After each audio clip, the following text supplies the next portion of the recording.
झारखंड का आदिवासी समाज भारतीय जनता पार्टी से नाराज है और निराश भी है। आदिवासी संगठनों की पिछले दिनों हुई एक महत्वपूर्ण बैठक में इस बात पर सहमति बनी है कि वे इंडिया गठबंधन के प्रत्याशियों को अपना समर्थन देंगे। आखिर इसके पीछे क्या वजह है, आप खुद सुनिए। पीएम मोदी केवल जुमलेबाजी करते हैं। उसे आदिवासी समाज के विकास के लिए कभी भी चिंतन नहीं किए हैं। और जहां तक उनके जो संवैधानिक अधिकार है उनको हमेशा उन्होंने छीनने का प्रयास किया, चाहे वो संवैधानिक रूप से हमारा एट्रोसिटी एक्ट क्यों ना रहा हो। आदिवासी जल जंगल जमीन की बात करते हैं, आज हसदेव जंगल कट रहा है किनकी सरकार में? जब तक कांग्रेस की सरकार थी वहां पर वो सुरक्षित थी। लेकिन अभी हसदेव जंगल की स्थिति ऐसे है कि हमारे लोग वहां पर लाखों लोग बेघर हो गए, काफी वन्य जीवों पर प्रभाव पड़ा है, काफी जंगल कट गई है। तो ऐसे में कैसे कहेंगे कि आदिवासी समाज की हितैषी है पीएम मोदी? और आने वाले समय में हम लोग आज कोई भी यहाँ सामाजिक संगठन के से है, सारे लोग किसी भी झंडा पार्टी का झंडा नहीं ढोए हैं। लेकिन आज हम इंडिया गठबंधन के साथ इसलिए है क्योंकि हम लोग लोगों से अपील कर रहे हैं। आज देश को अपने मत को पहचान की हर व्यक्ति को अपने मत को पहचानने का जरूरत है, क्योंकि एक मत से हम अपना ये बदल सकते हैं, सरकार बदल सकते हैं। जो देश का जो हालात है, जैसे कि हम लोग को मणिपुर में जो घटना घटी थी, जो आदिवासी हम लोग माँ बहनें थी, उनके साथ जो अत्याचार हुआ था, उस उसके लेके ना मोदी जी टीका टिप्पणी किए, ना कभी वहाँ पे गए, ना लॉ एंड ऑर्डर की बात किए, ना कभी नहीं।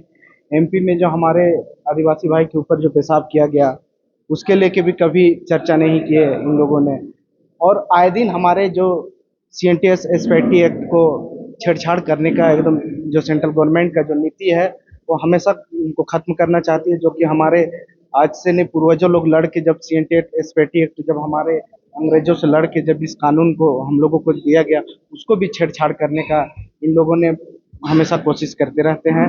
इसी के लेके आज इस बैठक में हम लोग इंडिया गठबंधन को समर्थन के लेके हम लोग विचार विमर्श के लिए आज बैठक रखे थे, जिसमें आज हम लोग का सभी लोगों का सहमति बना है कि हम लोग इंडिया गठबंधन के जो प्रत्याशी है सोनी साह जी का, हम लोग रांची लोकसभा से हम लोग उसको समर्थन करेंगे। राजनीतिक हलचल है, उसमें आप जान रहे हैं कि किस ढंग से संवैधानिक रूप से आदिवासियों के प्राप्त अधिकारों पर लगातार 10 साल से हमला शुरू है।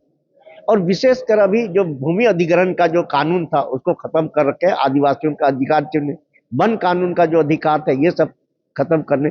इसके अलावे उनके जो और तमाम के जो थे, चाहे आरक्षण का सवाल हो, चाहे उनके पहचान का सवाल हो, ये तमाम पर हमला बीजेपी सरकार ने किए।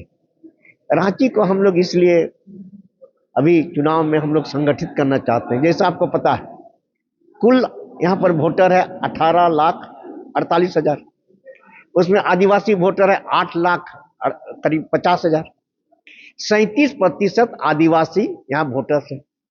और इसीलिए उनकी हार जीत उनका एक प्रमुख माने केंद्र बिंदु में है, आदिवासी रहेंगे। और इसीलिए आदिवासियों के हक के सवाल हो, उनके सामाजिक अधिकार का सवाल हो, ये तमाम चीज को देखते हुए आदिवासी को संगठित करना और उनको हक और अधिकार के लिए खड़ा करना, ये एक लोकतांत्रिक अधिकार के रूप में आज हम लोग उपयोग कर रहे हैं।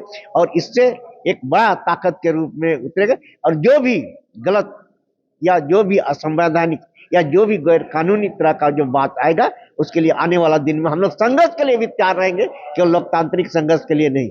इसीलिए आज के जो मीटिंग के दौर पर हम लोग ने यह निर्णय लिया है कि हम जो झारखंड में सबसे बड़ी आबादी आपको पता है कि रांची में रहती है, तो इस आबादी को अपने जल जंगल जमीन के अधिकार के बचाने के लिए और जिस ढंग से हमला एनडीए सरकार कर रही है उसको भी बचाने के लिए हम लोग आदिवासियों को एकजुट करना चाहते हैं।